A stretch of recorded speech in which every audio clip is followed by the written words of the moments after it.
Let's begin. मुद्दतों बाद वो याद आ गया. क्या याद आ गया?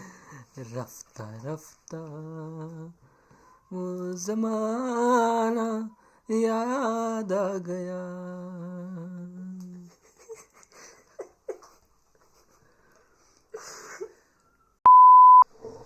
सपनों भरा वो आंगन कहाँ, बचपन बता दर्पण का उल्टा हो गया. सपनों पे कोई गीत याद है तेरे को? गीत सपनों पे गीत.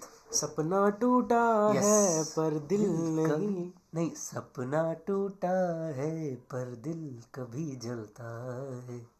हाँ थोड़ा दर्द हुआ पर चलता है. ये तो वो सपना टूटा है, दिन वाला सपना टूटा है ना. दिन वाला सपना टूटा है. तो लेकिन यार लेजेंडरी गाना अपना तूने गाया है? था ही सब लोगों का ये एक टाइम पे. कौन सा? मेरा तो नहीं था. यही सपना टूटा. नहीं मेरा तो सपना मेरा भी ऐसा नहीं था. एक फेज था ना यार इस गाने का. नहीं यार ऐसा तो कोई फेज नहीं आया मेरी लाइफ में. मेरे लाइफ में था. चलो इस गाने का फेज. हाँ क्यों? ऐसे ही अच्छा लगता था सुन के. हो सकता है. और कौन सपनों पे गाने होंगे यार? और तो मुझे तो सपने पे यार, सपने पे तो गाने होंगे. वो ओम शांति ओम में एक कौन सा? ओम शांति ओम में शाहरुख खान बोलता है. ओम शांति ओम अभी तक देखी नहीं मैंने. अरे यार स्पॉइलर भी नहीं दे सकता अब तो मैं तेरे को बताता हूँ. ठीक है. ओम शांति ओम में कान बंद कर. ओम शांति ओम में शाहरुख खान बोलता है कि हीरो होता है फिल्म का वो. मतलब फिल्म के अंदर एक फिल्म हो रही है, उसका हीरो तेरे को पता ही है. अच्छा इंसेप्शन है क्या? हाँ फिल्म के अंदर फिल्म. हाँ. अच्छा. उसमें शाहरुख भाई बोलता है कि मैं तो डांस करूंगा. ठीक है गाने पे. अच्छा. तो डायरेक्टर बोलता है डांस कैसे करेगा शाहरुख, तो इस फिल्म के अंदर तेरे हाथ नहीं है, पाँव नहीं है. तो उसने कहा ड्रीम सीक्वेंस डालो फिल्म के अंदर, मैं उसके अंदर फिर डांस करूंगा. ऐसा बॉलीवुड करता रहता है कि ड्रीम सीक्वेंस डाल के ड्रीम सीक्वेंस के अंदर कुछ भी कर लो, कुछ भी दिखा दो. इंडियन टीवी सीरियल्स है ना, इसके अंदर ड्रीम सीक्वेंस सबसे घटिया होते हैं. पूरा एपिसोड एक चलता है इसमें कुछ भी हो रहा है और फिर लास्ट में पता चलता है तो सपना था. हाँ ये वो तारक मेहता का उल्टा चश्मा में टप्पू की शादी हो जाती है. ठीक है. पूरे एपिसोड में शादी हो रखी है और सबको लगता है कि सच में शादी हो रही है, क्या हो रहा है. और एपिसोड के एंड में बोलते हैं सपना था. हाँ मजा आया. आपको भी ऐसे कभी ब्लैक एंड व्हाइट सपना है? ब्लैक एंड व्हाइट तो मुझे ब्लैक एंड व्हाइट भी सपना है और काफी कलरफुल भी सपना है. एक सपने में मेरी शादी हो रही थी.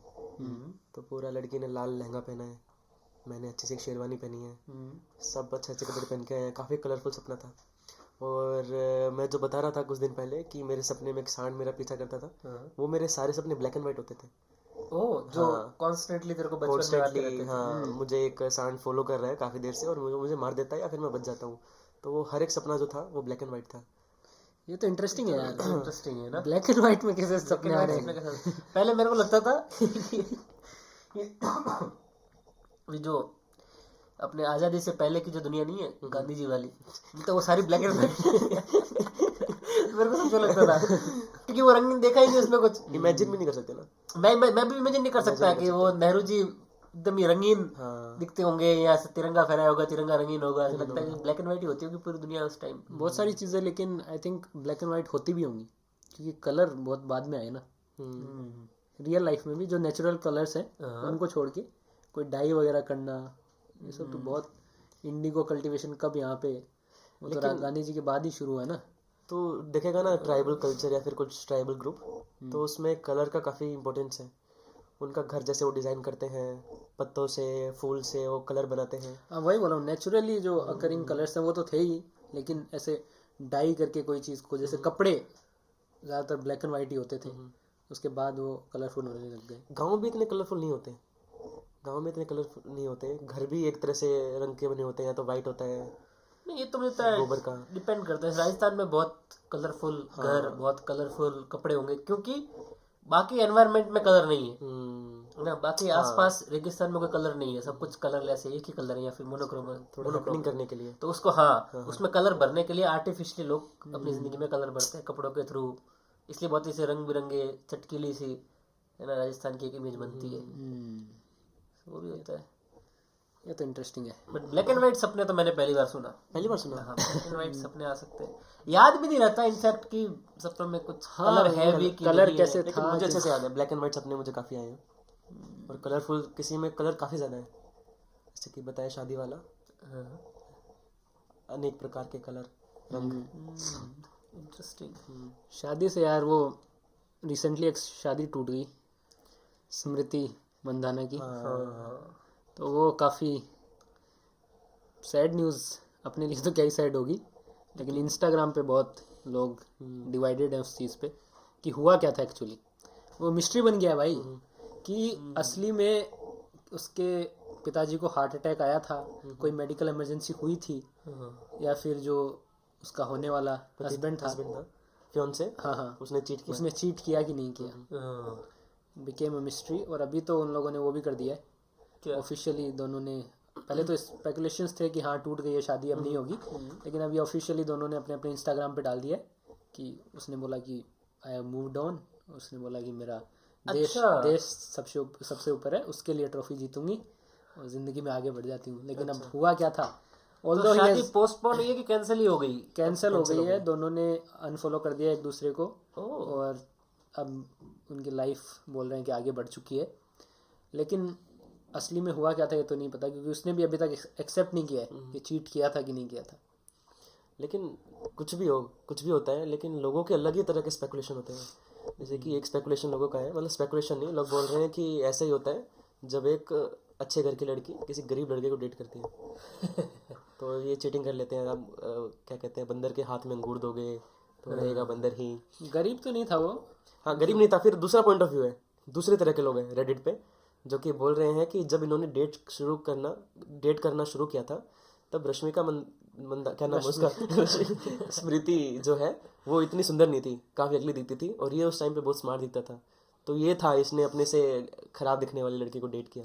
एक ये ग्रुप है, ग्रुप ऑफ थॉट। यार कुछ भी चलता है, कुछ भी Reddit पे चलता है तो कुछ भी ये तो मुझे लोग अपनी फीलिंग्स प्रोजेक्ट करते हैं, है ना, दूसरों के रिलेशनशिप पे, दूसरों के जो इंसिडेंट्स होते हैं, एक्सपीरियंसेस भी। हाँ, ऐसा करती है यूजुअली। से एक मॉरली करप्ट सोसाइटी होती है ना, वो बहुत जल्दी से इंडिया में जब भी ऐसा होता है कि किसी पर कोई आरोप है कि इसने ये किया है, तो सोसाइटी कलेक्टिवली ये मान लेती है कि इसने ऐसा ही किया है। हाँ।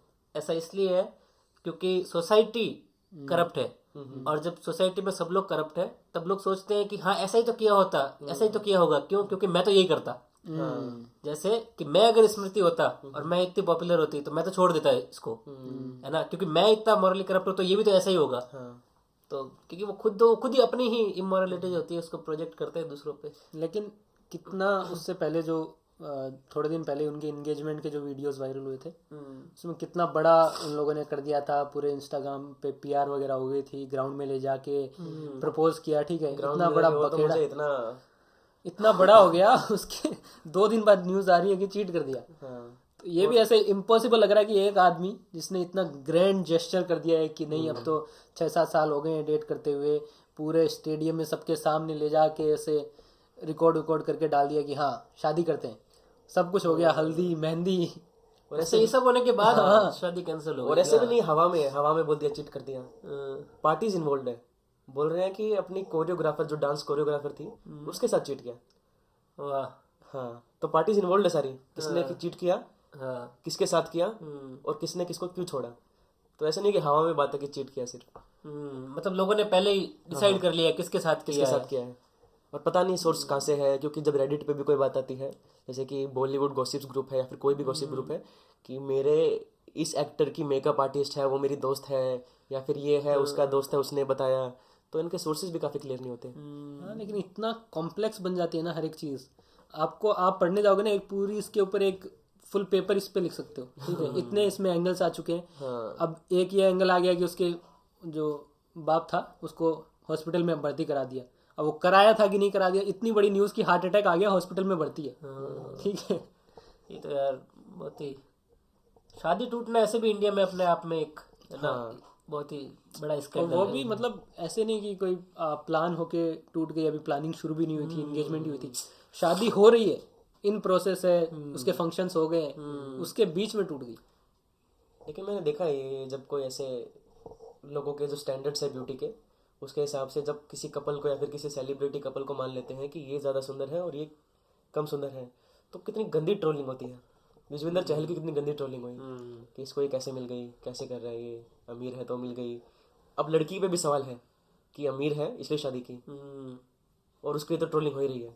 उसको कौन शादी करता है इससे, तो वो तो पैसे आ गए तो शादी कर ली। ये ट्रोलिंग तो बहुत पुरानी है। मुझे मतलब बचपन में याद है जब ये सैफ अली खान और करीना कपूर की शादी होने वाली थी। अब तो खैर इंटरनेट पे ट्रोल्स कर रहे हैं जो फेसलेस है, जिनकी कोई आइडेंटिटी नहीं है।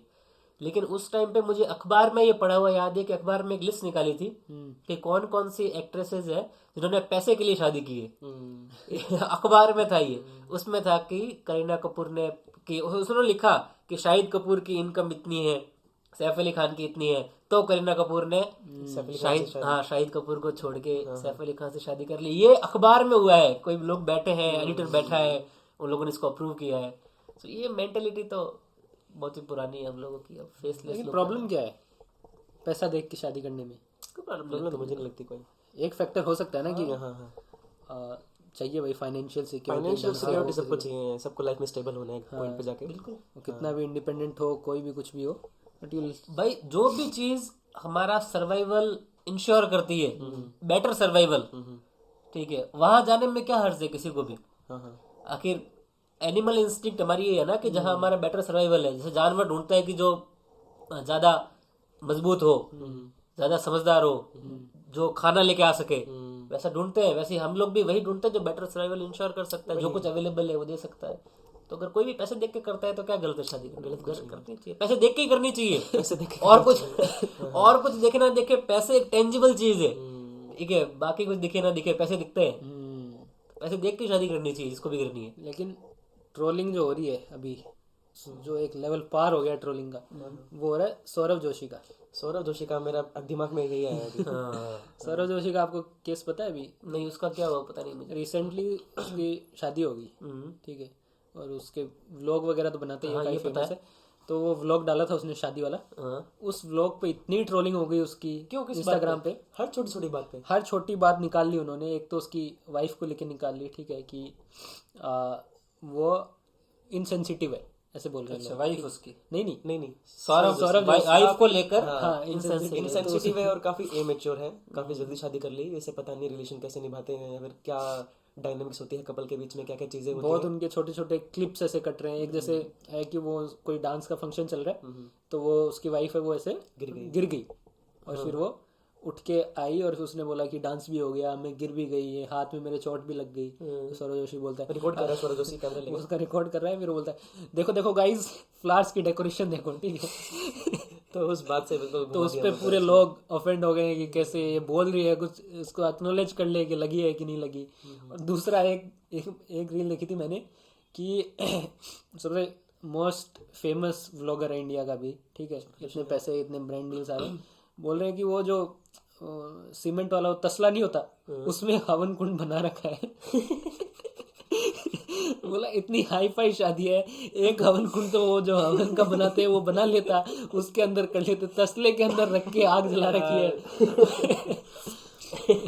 लोगों को हाथ तापने के लिए जलाई थी, लोग लगे हाथ शादी कर लेते। जैसे दूसरे लोगों की क्लास भी रिमाइंड कराते रहते हैं कि ये तेरी मोबिलिटी तो हो गई, तू फिर की क्लास में तो आ गया, लेकिन तेरे लखन हुई है। हाँ, मतलब वो तो है कि एक डिजाइनर हायर कर लेता, इतने गंदे कपड़े क्यों पहने हैं, ये सारी हर बात पे ट्रोलिंग हो रही है, हर बात पे ट्रोलिंग है, और उसके बजट पे।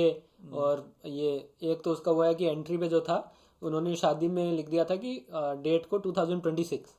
अच्छा, उस पे बोला कि ये भी नहीं देखा, बट वो तो लोग बोल रहे हैं कि वो भी था, जानबूझ के डाला था टू गेट एंगेजमेंट। उसी के पीछे पागल हो गया, अरे 2025 है, 26 लिख रखा है। छोटी मोटी चीज। थोड़े दिन अर्जुन कपूर को आराम आ गया होगा। कुछ दिन अर्जुन कपूर उसके कमेंट सेक्शन में भी। अर्जुन कपूर का सबसे क्रेजी क्या हुआ कि इस पे तो ट्रोल आते ही है, अपनी फोटो डालता है तो उसने धर्मेंद्र की फोटो डाल दी। धर्मेंद्र की अभी डेथ हुई है, उसकी फोटो डाल दी उसने कि रेस्ट इन पीस सर। उस पे लोगों के सेम कमेंट, उसमें भी लोग गाली दे रहे हैं उसको, आपने डाल दी सर पोस्ट, अब कैसे रेस्ट इन पीस करेंगे। ऐसे लिख देते हैं, उसमें भी इसको ट्रोलिंग मिल रही है। कोई भी डाल दे, कोई भी सेलिब्रिटी फोटो डालता है, एक अर्जुन कपूर कमेंट होगा, उस पर सबसे ज्यादा लाइक होंगे। ये तो बन गया अभी। तो सोशल मीडिया ट्रोलिंग तो करता ही है, साथ ही साथ काफी लोगों के करियर भी रिवाइव कर देता है सोशल मीडिया ना। सोशल मीडिया काफी ज्यादा मैंने देखा है। अभी ये मूवी आई है धुरंधर, हाँ। मैं आज ही देख कर आया। तो इसमें अक्षय खन्ना का जो रोल है, तो जो भी बाहर आ रहा है थिएटर से, जो भी मीडिया लोगों से पूछ रही है कि क्या अच्छा लगा, सब आते ही बाहर बोल रहे हैं कि रहमान डकैत, रहमान डकैत। सब पागल हो गए उसके रोल के पीछे।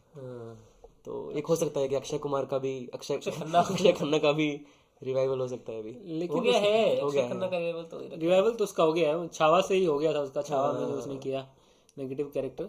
लेकिन क्या चेंज हुआ है ना उसका, वो जो जिस टाइप के कैरेक्टर्स प्ले करता है, क्या वो हलचल में 30 मार खान में, ठीक है, और उस टाइम वो प्रियदर्शन मूवीज में क्या प्ले कर रहा था, ठीक है, एक वो बदतमीज आदमी, ठीक है, जो कि क्यूट भी लग रहा है और उसकी लव स्टोरी भी चल रही है। यहाँ पे एकदम ही बहुत ही इतने सालों बाद हो रहा है। विलन की डेफिनेशन चेंज होगी ना।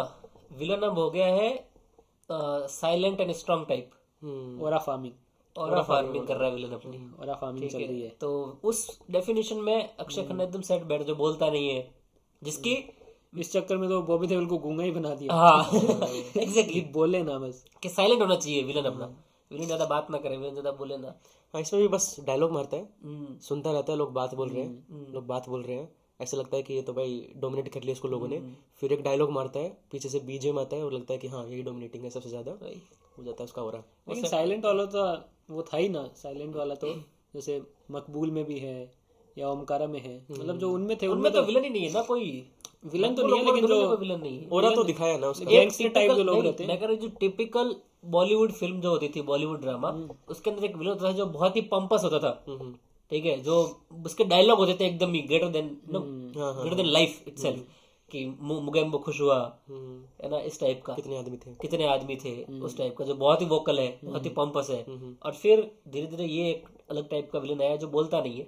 एक विलन में भी जो एकदम शांत रहता है, बिल्कुल नहीं बोलता, शांत रहता है पूरा, वही उस टाइप के जो विलन। हाँ, ये चेंज तो आया है वही उसमें अब इसमें सेट बैठता है। और अक्षय खन्ना इसमें तो मूवीज में तो सेट बैठता ही है, मूवीज के बाहर भी उसकी जो लाइफ है वो ऐसी है, जितनी जरूरत है उतना बोला, बाकी टाइम शांत रहा।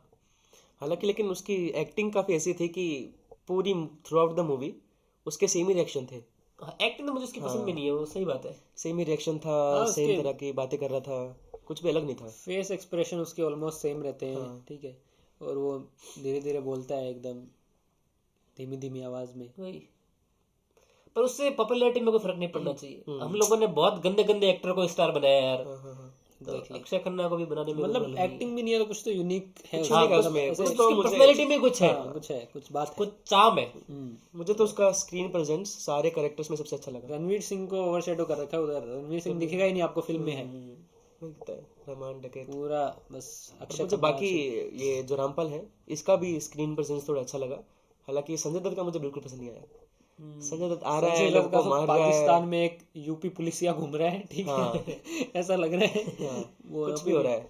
संजय दत्त का तो अब वो स्टीरियोटिपिकल रोल उसको मिलने लग गया है, हर मूवी में इसका वही रहता है, या तो वो पीके की तरह वो बड़ा भाई का वो रोल रहेगा, या तो इसमें भी एक पुलिस वाला रहेगा, उसको एक दे देंगे, या तो वहां से जो उसका शुरू हुआ था अग्निपथ से, वो सारे रोल उसमें टकला कर देंगे, उसको दाढ़ी बढ़ा देंगे और वो विलन बन जाएगा। जैसे कि KGF 2 में उसका वाइकिंग बना दिया उसको। हाँ, मोदी जी से लेकिन मिलने आ गए अभी हाल ही में, अपने उनके जिगरी यार पुतिन साहब, यारों के यार, पुतिन साहब आए, पुतिन का इंडिया कॉन्सर्ट हो रहा है, पुतिन का भी इंडिया कॉन्सर्ट हो रहा है, आगे कर दिया रोम रोम रोम रोम मित्र, रोम रोम।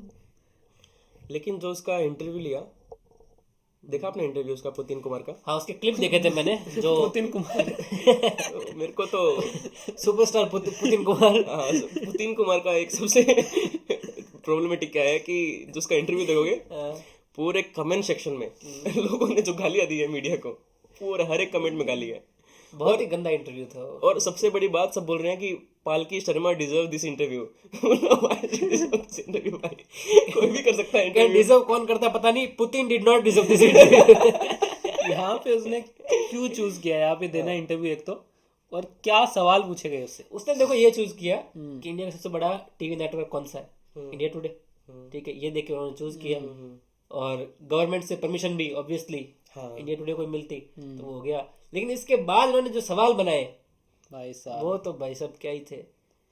एक पता नहीं, बहुत अच्छी अपॉर्चुनिटी इन माय ओपिनियन उन लोगों ने। सारे मेरे को लगता है रेटोरिकल क्वेश्चंस थे कि हाँ यही आंसर करना है इनका, ऐसा तो हुआ ही है ना, ये तो है ही ना बेस्ट।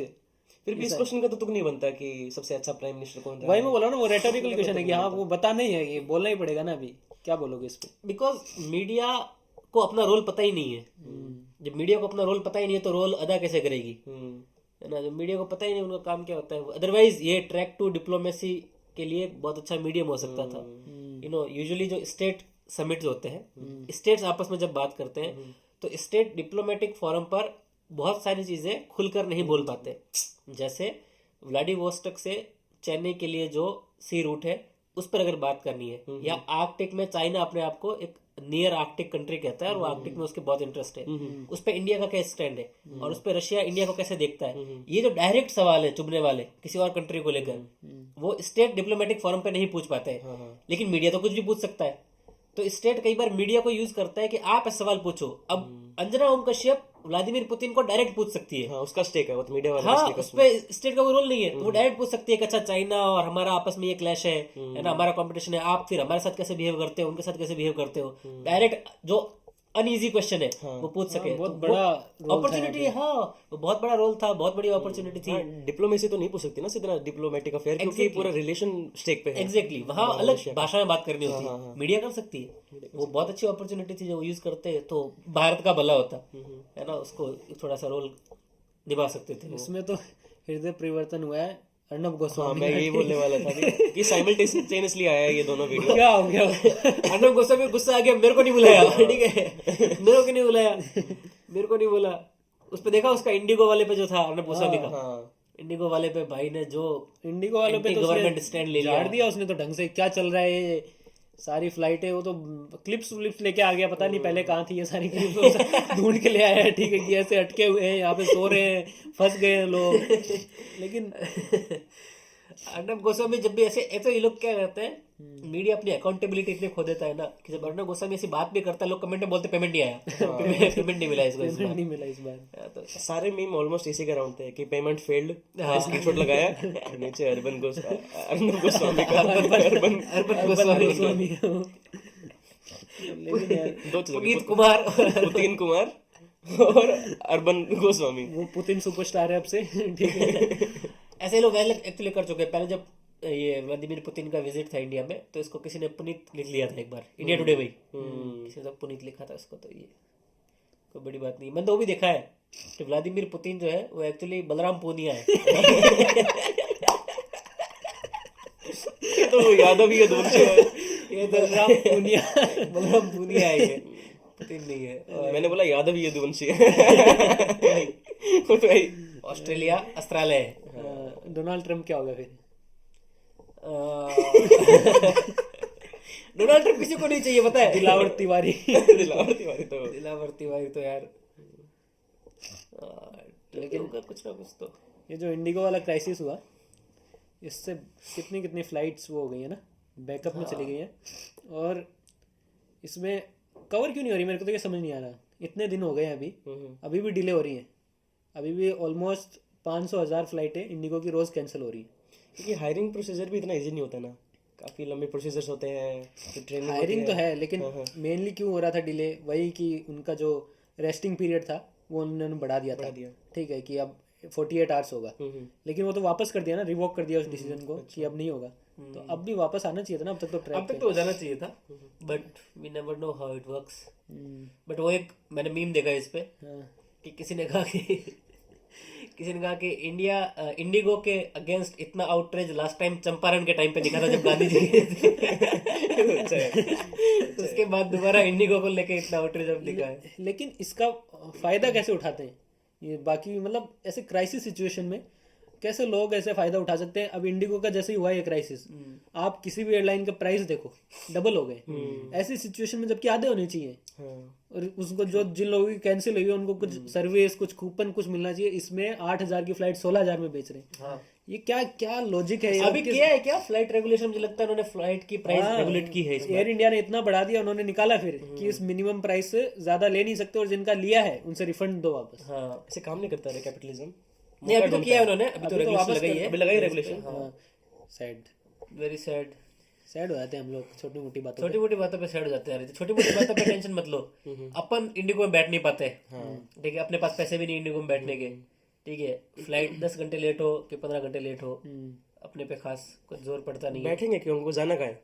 उनको जाना कहीं नहीं, जाना ही नहीं कहीं, चलते चले जाते हैं। पता कुछ भी नहीं, पता कुछ भी नहीं। तो अपने को क्या है, लेट हो भी जाए फ्लाइट तो। अब दिल्ली से गुड़गांव तो फ्लाइट उड़ती नहीं है। फ्लाइट की टेंशन लूं। फ्लाइट लेट कर देनी चाहिए उल्टा, और है ना। फ्लाइट में अगर आपको जाना है तो आपको 20 घंटे एयरपोर्ट पे बैठना पड़ेगा, ठीक है, फिर बेस्ट हो जाएगा। हाँ फिर उसके बाद 15 मिनट की फ्लाइट होगी। ये भी लोग एक्सेप्ट करेंगे मेरे को लगता है, ट्रेन में जाने से बेटर ये प्रेफर कर देंगे। मैं जब पहली बार गया ना फ्लाइट में, 11 साल का था मैं, और मेरे लिए बहुत ही वियर्ड एक्सपीरियंस था। वियर्ड इन द सेंस कि मेरे को लगा कि ऐसा हो नहीं सकता कि फ्लाइट में बैठूंगा। झूठ बोल रहे घर वाले, ठीक है, इतनी बड़ी खुशी मुझे दे नहीं सकते ये लोग, ठीक है। तो मैं पूरी ट्रिप में स्केप्टिकल था, ये कुछ तो एंड में घोटाला करेंगे और बस में ट्रेन में ले आएंगे।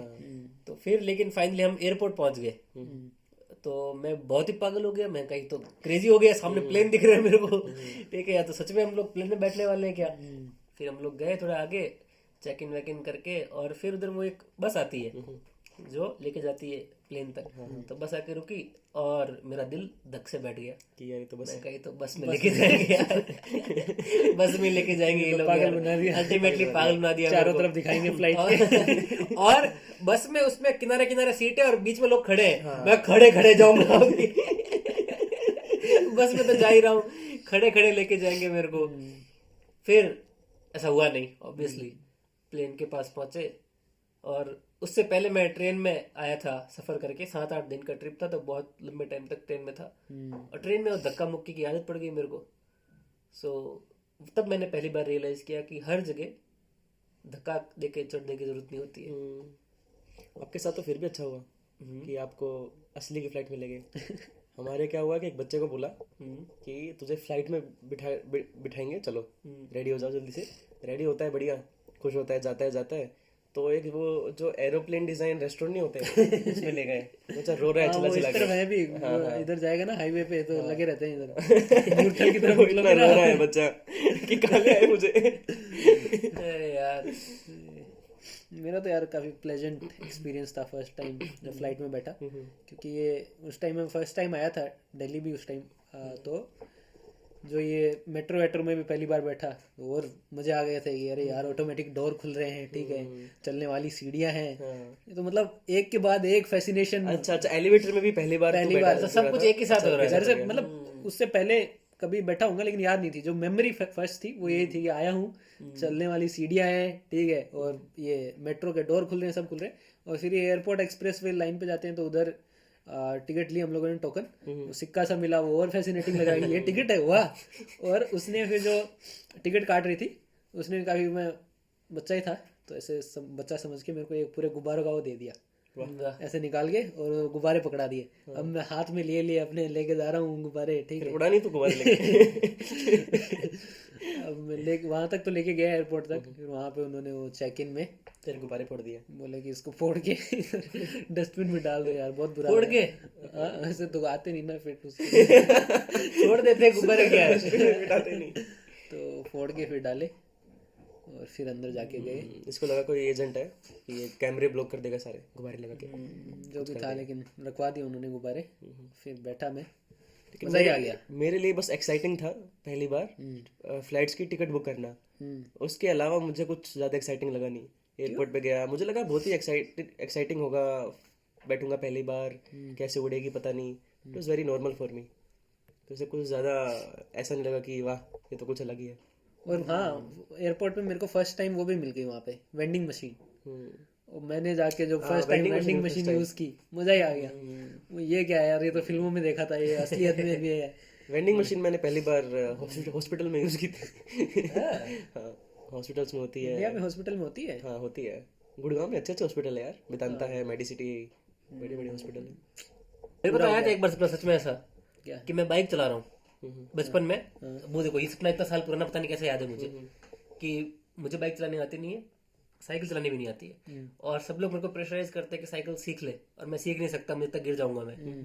और ये लेकिन सोचता जरूर रहता हूँ कि सीखना है, कभी ना कभी तो सीखना है। तो एक दिन मेरे को सपने में आया ऐसा कि मैं बाइक चला रहा हूँ, अपने घर का रास्ता दिखा, और घर के पीछे की जगह सारी, और वहाँ पे बढ़िया बाइक लेके, और बढ़िया जितनी फुल स्पीड हो सकती है उस पर बाइक चला रहा हूँ मैं। और वो इतना प्लेजेंट सपना था कि सपना टूटने पे मुझे बहुत ही दुख हुआ कि काश उसमें रहता, क्योंकि उसमें मैं वो अचीव कर लिया है जो मैं रियल लाइफ में नहीं कर पाया, नहीं कर पा रहा। Super hero. हाँ, ड्रीम। तो वो कांट फॉरगेट, जितने सालों बाद ही मेरे को याद है वो सपना। सपने मुझे भी काफी ऐसे आए हैं कि एक बार उठ गया तो लगा कि अरे यार ये तो नहीं होना था, और ऐसे भी है कि उठ गया तो अच्छा उठ गया है। नाइटमेयर में ऐसा लगता है कि चलो उठ गया तो। पर सपने में पता है, कई बार जब भूत दिखते हैं सपने में तो पता नहीं क्यों आवाज बंद हो जाती है। ऐसा हुआ है कभी कि मुंह से कुछ निकलता ही नहीं है, हेल्प चिल्लाने की कोशिश करोगे, चिल्ला नहीं पाओगे, चिल्ला ही नहीं पाते। मेरा हुआ है लड़ाई वाले सपने में ऐसा कि मेरी लड़ाई हो गई है, लेकिन मैं मार रहा हूँ किसी को मुक्का, तो काफी स्लो मोशन में मुक्का जा रहा है, या फिर लग नहीं रहा मुक्का। हाँ ऐसा होता है ना। ये हमारा मतलब वर्स्ट फियर्स है, वर्स्ट फियर्स है। हाँ, जो सपनों में निकल जाते हैं, किसी को मार रहा हूँ लेकिन लग ही नहीं रहा उसको, क्या करूंगा। हाँ, चिल्लाने वाला तो आई थिंक वो भी होता होगा कि आप मतलब सपने में आपकी आवाज नहीं निकल रही, असली में नहीं निकल रही। सपने में नहीं निकल रही ना, सपने में बातचीत तो कर रहे हैं लेकिन चिल्ला नहीं पा रहे। कई बार ऐसा भी होता है कि सपने में चिल्लाने की कोशिश कर रहे हैं, चिल्ला नहीं पा रहे, लेकिन फिर पता चलता है कि असली में चिल्ला रहे थे रात को सोते वक्त, घर वाले उठा रहे हैं कि चिल्ला क्यों रहा है, क्या हो गया। ये तो मेरे साथ वो होता है, ये जब रियलिटी और सपने मर्ज हो जाते हैं ना, कि कुछ मेरे एनवायरनमेंट में हो रहा है आसपास, ठीक है, जैसे अलार्म वाली है कि कई बार बहुत गहरी नींद में हूँ तो अलार्म बज रहा है, लेकिन सपने में वो कहीं ना कहीं कनेक्ट हो जाता है कि कुछ आवाज आई जा रही है, कुछ कुछ बज रहा है, क्या बज रहा है पता नहीं, ढूंढने जा रहे हैं, फिर आँख खुलेगी, आँख खुलेगा पता लगा सपने में तो बज ही रहा था ये सब। और मेरा सपना एक बार बहुत ही वियर्ड तरीके से कनेक्ट हुआ। सपने में मेरे साथ कोई और आदमी, जिसको बताया था मैंने, जिसको मैं जानता भी नहीं हूँ, वो मेरे से बातें कर रहा है, ठीक है। फिर बातें करते करते उसने मेरे को अचानक बोला कि तू इस तरफ देख, उस तरफ कुछ दिखाता हूँ मैं। तो मैंने ऐसे गेट की तरफ देखा, और मैंने कहा क्या कुछ भी तो नहीं है, उसने कहा नहीं देख अभी दिखाता हूँ तेरे को कुछ होगा। और फिर अचानक से बहुत तेज रोशनी हुई और मेरी आँख खुल गई। हुआ क्या कि इसने लाइट चालू करी और कॉफी लेके आया सुबह। तो मैंने कहा ये जो हुआ ये तो ठीक है, लेकिन सपने में मुझे कैसे पता था कि यहाँ कुछ होने वाला है, ठीक है। सपने में जो भी वो आदमी था उसने मेरे को ऐसा कैसे बोल दिया कि इधर देख कुछ होने वाला है, कुछ होने वाला है। वो एंटिसिपेशन कैसे हुआ सपने में, बहुत वियर्ड होता है, बहुत लाइटली ले रहे हैं फिर तो हम लोग सपनों को, है ना। पर इसमें मेरी थ्योरी ये थी कि जो टाइम है वो रियल लाइफ में अलग काम करता है टाइम, और सपने में टाइम जो है उसकी स्केल अलग है, ठीक है। रियल लाइफ में मुझे सपने में मेरे को जो लंबा टाइम लगा ना पूरी बातचीत का, और उसका ये बोलना कि उस तरफ देख कुछ होने वाला है, वो सब सपने में बहुत लंबा चला, लेकिन रियल लाइफ में वो माइक्रो सेकंड्स में हुआ, वो सब कुछ बहुत माइक्रो सेकंड्स में हुआ। सो टाइम इज रिलेटिव। सपने में तो टाइम बढ़ जाता है, चलता ही रहता है, पीरियोडिक भी नहीं होते सपने कि एक के बाद एक चीजें हो वही, मतलब सपना एक रात का देखा है, लेकिन हो सकता है पूरी जिंदगी देख ली हो, कई साल बीत गए उसमें। सो सपना में वो टाइम अलग तरीके से फील होता है। कई बार कोई अगले दिन कुछ जरूरी काम है और उसकी भारी टेंशन है, तो उसके सपने बहुत भयानक आते हैं। हाँ। मैंने एक बार स्टॉक मार्केट में इन्वेस्ट किया, और सुबह उठ के मुझे आईपीओ बेचना है अपना, तो मैं पूरी रात सपने में आईपीओ बेच रहा हूँ। पूरी रात सपने में कि आईपीओ बेच दिया, वो इतने का प्रॉफिट हो गया, वो 4,000 कमा ली मैंने, वो 5,000 कमा लिए, मैंने कुछ भी नहीं कमाया। तो टेंशन ये होता है, एग्जाम से रिलेटेड भी रहता है। एग्जाम होता है ना, और लेट सोए हो तब लगता है सपने आते रहेंगे, मिस हो गया एग्जाम मिस हो गया, ये तो 10 बज गए, अभी तक सो ही रहा हूँ मैं, आँख खुली और मिस हो गया, आँख खुलेगी तो 8 ही बजे अभी भी। दिमाग चलता रहता है, कुछ ना कुछ दिखाता रहता है, रैंडम कुछ नहीं है। बट दुनिया है बहुत अमेजिंग, सपनों की दुनिया, एक ऑल्टरनेटिव दुनिया है, ऑल्टरनेटिव जिंदगी है जो हम नींद लेते टाइम जीते हैं। और जो लोग कुछ लोग विश करते हैं ना कि सपना ना आए, मैं चाहता हूँ सपने आए, मेरे को रोज सपने आए। सपने मुझे भी काफी मैं तो चाहता हूँ सपने आते रहे। कुछ कुछ मेरे को फैसिनेटिंग लगता है अगर रियल लाइफ में, तो मैं तो उसके बारे में सोचते हुए सोता हूँ कि इसके सपने आएंगे, उसके बारे में सोचते हुए सोच रहा हूँ। वैसे रेयरली होता है मेरे साथ, होता बहुत रेयरली है, लेकिन कोशिश करता हूँ कि आएगा, और आया भी है, कई बार आ जाते हैं, कई बार आता भी उसके बारे में सोच रहे हो तो आ जाते हैं सपने उसके बारे में। और सपने में जो वो क्रेजी चीज हो जाती है, फिर रियल लाइफ में उसको सोच रहे हो, लेकिन सपने में जो क्रेज सपने में क्या ही थ्रिलर हो जाता है कभी कभी, बढ़िया। अपने हाथ से किसी का तो मर्डर हो गया है और पुलिस पीछे पड़ गई है, कुछ ना कुछ होता रहता है सपने में, बहुत क्रेजी। कल रात को वैसे मुझे कोंकण का सपना आया, वाओ। क्योंकि कोंकण का जाने का प्लान बन रहा था मेरा, और मैंने फिर वो 3 of Us भी मूवी देख ली, कोंकण दिखाया काफ़ी। तो मेरे सपने में है कि मैं कोंकण में रह रहा हूँ, घर लेके, घर खरीद के, और वही very beautiful and very colourful. ये वाला सपना काफ़ी कलरफुल था। ये तो हालांकि कोंकण में घर लेना सपना ही है कोंकण में घर लेकर रहना सपना ही है, वो सपना ही रहेगा। Amazing amazing dream, very beautiful. Nice. जाना चाहिए यार ट्रिप पे, कोंकण, गोवा, मुंबई। गोवा जाने का भी सपना होता है लोगों का एक। गोवा जाने का तो वो तो हर एक आई थिंक फ्रेंड ग्रुप का एक क्रेजी। ये दिल चाहता है कि बाद शुरू हुआ होगा कि उसके पहले भी ऐसा रहा होगा। आई थिंक मेरा तो सिनेमा से, टीवी सीरियल से इन्हीं से आया। आई थिंक बाद गोवा में जाने का। बहुत ज्यादा इन्फ्लुएंस बाद में आया होगा। कौन सोच रहा होगा अपने पेरेंट्स वाली जनरेशन में गोवा चलते हैं। उनके पास तो स्ट्रगल भी दूसरे थे लाइफ में। उनके तो गोवा जाने का सपना था, इनका सपना तो खाने कमाने का था। लेकिन जो लोग वेल टू डू फैमिली से थे, उनके मन में भी सपना था कि हमारी तरह कि गोवा जाना है एक बार, या फिर ये सब मैं कह रहा हूं दिल चाहता के बाद ही आया है। हो सकता है, मेरे को लग रहा है कि बहुत ज्यादा इन्फ्लुएंस दिल चाहता है, या फिर और भी कई मूवीज में, मतलब उसको ट्रिप के रूप में भी नहीं, लेकिन अगर गोवा लोकेशन पे शूट किया है तो उसके बाद जो आ गए, ठीक है, एक तरह की एस्पिरेशन बन गया गोवा जाना लोगों के बीच में, कि गोवा तो जाना पड़ेगा यार, इंडिया में 1-2 जगह जाने के लिए। टूरिज्म इंडिया में आई थिंक बहुत ही न्यू ट्रेंड होगा ना, न्यू इंडस्ट्री होगी। ट्रैवलिंग ब्लॉग्स जो है ये काफी व्लॉग्स तो है, लेकिन टूरिज्म एज इन जनरल लोग करते थे इंडिया में, ऐसे कि घूमते हैं, तीर्थ यात्रा। तीर्थ अपने यात्रा यहाँ का tourism- हाँ, इंडिया में टूरिज्म का सीधा मतलब था तीर्थ यात्रा करेंगे। वही वही तो घूमने, फैमिली घूमने जा रही है, कहाँ जा रही है, किसी मंदिर जा रही है, खाटू श्याम चली गई, खाटू श्याम चली गई है ना, ऐसा किसी जगह और मदिरा चली गई। कपल्स वगैरह में भी था कि शादी के बाद मनाली जाना है, हाँ। कश्मीर जाना है घूमने। हाँ, ये क्लासिक, ये तो फिर वहाँ वो तो फिर हाँ, एक तो डायरेक्ट सीधा हनीमून साइट्स हो गई, और दूसरा पिलग्रिमेज। पिलग्रिमेज। और ये बीच में जो था ना, ये इसका गैप था कि लोग घूमने जा रहे हैं, बच्चे कहीं घूमने जा रहे हैं। बच्चे आई थिंक एक तो शादी बहुत जल्दी हो जाती थी, ठीक है, बहुत जल्दी हो रही थी, बच्चे बहुत जल्दी हो गए, बच्चों के साथ अब बच्चे हो गए, उसके बाद गोवा जाने का बहुत रेयरली सोचोगे, ठीक है, फिर तो या तो हनीमून या फिर पिलग्रिमेज, ठीक है। तो इसके अंदर जो दोस्ती वाला है, जो फेज है जिसमें जाना प्रिफर करते हैं लोग गोवा, वो तो कैंसल आउट ही हो गया। नहीं, मैं यही बोल रहा था कि लोगों के ऊपर डिपेंड करता है कि किनके साथ जा रहे हैं। अगर फैमिली जा रही है तो गोवा लोग कम ही प्रेफर करते हैं, जाते हैं तो दूसरी जगह। तो कंपनी टू कंपनी मैटर करती है, कंपनी मैटर करती है। वही पॉइंट है कि पहले जब कंपनी में दोस्त थे तब तो आप प्रेफर करते हैं, लेकिन क्योंकि शादी जल्दी हो गई, बच्चे जल्दी हो गए, फैमिली हो गई, तो फिर उसके बाद आप प्रेफर भी नहीं करते गोवा जाना, आप सोचते कहीं और चले जाते, तीर्थ कर लेते हैं। ट्रेडिशनली भी है ना अपना, लड़कियों को खासकर बताया जाता है कि शादी के बाद घूमना फिरना शादी के बाद, घूमने के बाद शादी के बाद करना घूमना फिरना। अभी तो तुम बस बैठो, पढ़ाई करो, काम करो अपना। ट्रू। घूमना भी काफी फ्रीडम से रिलेटेड है। हाँ, कि फ्री है तो घूमो, शादी के बाद तुम फ्री हो, कोई नहीं पूछ रहा तुमको, जाओ आराम से घूमो। लेकिन उल्टा होता है ये तो, हाँ, ये वो इल्यूजन बना के रखते हैं ना कि शादी के बाद घूमना, ठीक है, शादी के बाद उनकी जिम्मेदारी नहीं रह जाती ना, पल्ला झाड़ रहे हैं घर वाला कि हमको बस इतना बोल के रोकना है कि शादी के बाद जाना, या बच्चों को ये बोलना है कि कॉलेज के बाद जाना आराम से। बैठे बैठे मेरे को सपना याद आ गया एक, मेरा नहीं, लालू प्रसाद यादव का। अच्छा। लालू प्रसाद यादव को सपना आया था बहुत टाइम पहले कि शिव जी आए सपने में, और शिव जी ने आके बोला कि ये मांस वास मत खाया कर तू, ठीक है, वेजिटेरियन हो जा। इस टाइम ये बहुत बड़ी न्यूज थी मेरे बचपन में कि लालू प्रसाद यादव ने मांस खाना छोड़ दिया क्योंकि शिव जी आए थे सपने में और शिव जी ने बोला था। तो एक टाइप से ये भी पॉइंट प्रूव करना था कि हम भी शिव जी के भक्त हैं ना, because there was an emergence of Hindutva politics, and then Lalu Yadav को भी दिखाना है कि अपन भी है, तो भी था। लेकिन फिर लालू यादव ने शुरू कर दिया खाना वापस। तो आपकी अदालत में फिर रजत शर्मा ने पूछा उसको कि आपने कहा था शिवजी आए सपने में और बोला कि मत खाओ, फिर आप खा रहे हो। तो कह रहे हाँ शिवजी आए, उन्होंने बोला मांस मच्छी मत खाओ, अंडे के बारे में उन्होंने कुछ नहीं बोला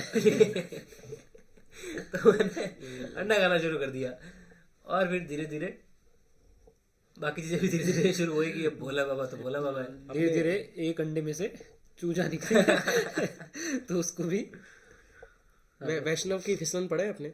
नहीं, वैष्णव की फिसलन एक सटायरिकल वर्क है। किसका? नाम भूल गया, सॉरी। क्या हुआ उसमें? तो उसमें यही है कि एक आदमी है, व्यापारी है, और वो है वैष्णव। तो वो बहाने ढूंढता है चीजें करने का कि उसको वो होटल खोलना है। तो लेकिन होटल उसके जो रिलीजियस वैल्यूज है उसके खिलाफ है।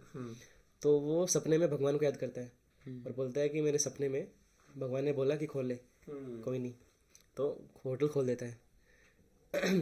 फिर उसके बाद लोग आते हैं, बड़े बड़े ऑफिसर, बड़े बड़े उसके दोस्त, अमीर दोस्त आते हैं, बोलते हैं यार ये कैसा होटल है, यहाँ पर तो मांसाहारी खाना ही नहीं है। फिर वो दोबारा सपने में जाता है कि भगवान मेरे दोस्त ये बोल रहे हैं कि मांसाहारी खाना नहीं है। तो भगवान बोलता है कोई नहीं यार, इतना बड़ा होटल खोल रहा है तो मांसाहारी खाना लगा दे। तो वो खाना लगा देता है मांसाहारी। फिर दोस्त बोलते हैं कि यार मांसाहारी खाना तो अच्छा है, लेकिन अगर नाचने वाली लड़कियां हो जाती ना यहाँ पर तो और भी अच्छा होता। फिर वो दोबारा सपने में सोचता है भगवान को कि मेरे दोस्त ऐसा बोल रहे हैं। तो भगवान बोलते हैं विष्णु सपने में कि क्या हुआ है यार, इतना कर दिया, ये भी कर दे। तो ऐसे अपने आप को बहलाते बहलाते वो सारे काम कर देता है। इंटरेस्टिंग। किसकी कहानी है? कैसे बोल गया? हरिशंकर परसाई। परसाई जी की परसाई की है ना? सटायर परसाई का ही हो सकता है। सटायर परसाई का ही है, पॉपुलर सटायर। सपनों पे लिखा हुआ, मेरे को मेरा लिखा हुआ भी याद आ गया। क्या? पर ढूंढना पड़ेगा, मिलेगा नहीं अभी। ढूंढो, बट ऑफेंड करने की जरूरत तेरे को आज तक का सबसे वर्स्ट नाइटमेयर क्या है? बस नाइट याद थोड़ी होगा, याद होगा तेरे को? याद नहीं रहता ना, वही तो मैं बोल रहा हूँ, ये याद नहीं रहेगा, लेकिन multiple times I have been stuck in situations of life and death and I have thought कि I am finished in real life, this is the end. But have you ever had a dream about someone close to you is dying or dead in a dream? ये तो नहीं हुआ यार मेरे साथ। मेरे साथ काफ़ी बार हुआ है। और हमारे एक ऐसे आसपास के लोग बोलते भी हैं कि सपने में अगर कोई तुम्हारी दादी की डेथ हो गई या दादा की डेथ हो गई और सपने में आ जाए, वो उनसे बातें कर रहे हैं, तो तुमको ले जाने आए, तो एक काम करना, अपनी चप्पल निकालना और उनकी तरफ फेंक कर मारना। अब सपने में चप्पल निकाल के फेंक के मारना। अब मैं इस बारे में काफी सोचा कि सपने में मेरे को याद रहेगा कि मारना है चप्पल निकाल के, और नहीं मार पाया तो क्या होगा। तो काफी टाइम तक मेरे दिमाग में चला। फिर हमारे यहाँ कभी नहीं आया सपने में। दादी मेरी, हमारे यहाँ तो ये भी दादी मेरी जिंदा है वैसे। मरे हुए का पता नहीं, लेकिन जिंदा आदमी अगर सपने में आ रहा हो और वो मर जाए तो कहते हैं कि ये खुशखबरी है, उसके यहाँ शादी होने वाली है, सब कुछ अच्छा होने वाला है। ये I think cope up mechanism है कि बच्चा डरे ना। कोपिंग मैकेनिज्म भी, और इसमें वैलिडेशन के लिए बहुत यूज करते हैं लोग। हाँ कि तेरी दीदी प्रेग्नेंट है, लड़के का सपना है तो लड़का होगा इसमें। तो मेरे को मिल गया है क्या? हाँ जो मैंने लिखा था सपने पे लिखा आपने? हाँ, सपने के अराउंड एक कहानी बुनी थी मैंने। बताइए। वो बुनी हुई आपके सामने धुन देता हूँ। धुन दे दो। यूँ तो मैं दोपहर में सोता नहीं, किंतु उस दोपहरी नियति ने कुछ और ही लिख रखा था मेरे भाग्य में। मुझे किसी से मिलना था। उस दिन वह अयाचित रोमांच ही मेरे माथे की लिकारियों में दर्ज था। वही होना था, वही हुआ। दोपहर को जल्द ही भोजन कर अध्ययन के लिए बैठना मेरी दिनचर्या का नियत कार्य है। जेठ की उस गर्म दोपहरी को भी मैं 12 बजे तक भोजन कर अध्ययन कक्ष में गया। कमरे में सदा की तरह ही अंधेरा कर अध्ययन टेबल पर लैंप जला लिया। किताबों की अलमारी की ओर बढ़कर हेमिंगवे की ओल्ड मैन एंड द सी निकाल ली। मैं दोपहरों को छोटी पुस्तकें निकालकर पढ़ा करता, जिनको उसी दोपहरी में पढ़कर समाप्त भी किया जा सकता था। आधा घंटा तल्लीनता से कुर्सी पर बैठकर 10 पन्ने बाँचे, इतने में बिजली जाती रही। मुझे दिल्ली के दिन याद आए। सोचा कैसा तो नायाब शहर है राजधानी, जहाँ 6 आंगल में पड़ जाए तब भी मजाल की कोई बिजली काट ले। और एक यह मरगट सा कस्बा है मेरा, जहाँ हर दिन 2-4 घंटे का स्वेद स्नान तो तय है। तंग आकर मैं घर के बाहर निकल आया। दरवाजे के पास की सीढ़ियों पर बैठ गया। गली का सन्नाटा मेरे भीतर उतरने लगा तो मैं उठकर फिर कमरे में आ गया। टेबल पर ही सिर रखकर सुस्ताने लगा। आंखें तंद्रालीन होने लगी। बिजली आई और पंखा चलने लगा। ध्यान भी न रहा कब कब में मैं सो गया। तभी लगा कमरे में रोशनी पसर रही है। कोई मेरी पीठ पर हाथ रखकर मेरा नाम पुकार रहा है। मैं आंखें मसल कर मुड़ा तो क्षण भर में ही जान गया कि स्वप्न में हूँ। उसका मेरे स्वप्न के शीश महल में चलकर आना भी तो स्वप्न में ही हो सकता था। सपना हुआ तो क्या मैं अपनी औकात भूल जाता? मेरे जीते जी तो कभी मुझे मेरे नाम से पुकारा नहीं, फिर आज क्या सूझी तुमको? मैंने शिकायत भरे लहजे में कहा। मैं नहीं जानता उसने कुछ कहा भी या नहीं। मैं यह भी नहीं जानता कि मैंने जो कहा वह क्यों कहा। वह मेरे कमरे में लगे बिस्तर पर पालथी लगाकर बैठ गई, दोनों हथेलियों पर अपनी ठुड्डी रखी और कोहनियों को घुटनों पर टिकाकर मुझे निहारने लगी। मुझे एहसास हुआ कि यह पहली बार है जब उसके देखने में निहारने का भाव उतर कर आया है। पंखे की हवा से उसकी विटप वल्लरी जैसी केश राशि उड़कर उसके चेहरे पर गिरने लगी। मैंने चाहकर भी उसको नहीं हटाया। कौन जाने छूते ही छू मंतर हो जाए वह आकाश कुसुम। कौन जाने मेरी उंगलियों की ऊष्मा से ही वह वाष्प बनकर खो जाए। कोमलांगी को मेरा स्पर्श सुख कर लगेगा भी क्यों, ऐसा जानकर फिर मायूस होकर बैठ गया। यह कैसे हो सकता है कि वह मेरे अकिंचन से सपने में चली आए? उसके यूं यहाँ चले आने पर क्या पृथ्वी की गति में कोई अंतर नहीं पड़ा? क्या ज्वालामुखियों में भूकंप नहीं उठा? क्या संसार अपने पथ से विपथ नहीं हुआ? परित्यक्त नर्तना मयूरी की तर्ज पर क्या मयूरों ने नाचना नहीं छोड़ा? क्या मृग शावकों ने भोजन नहीं त्यागा? यदि नहीं तो फिर तुमने आने में इतनी देर क्यों की? मैंने मन ही मन उच्चारा। मेरी आंखों में से अश्रु झरने लगे। मैंने उसे बाह से पकड़कर हिलाया। उसके माथे पर से पसीने की धार निकली। उसने मेरी आंखों में देखा।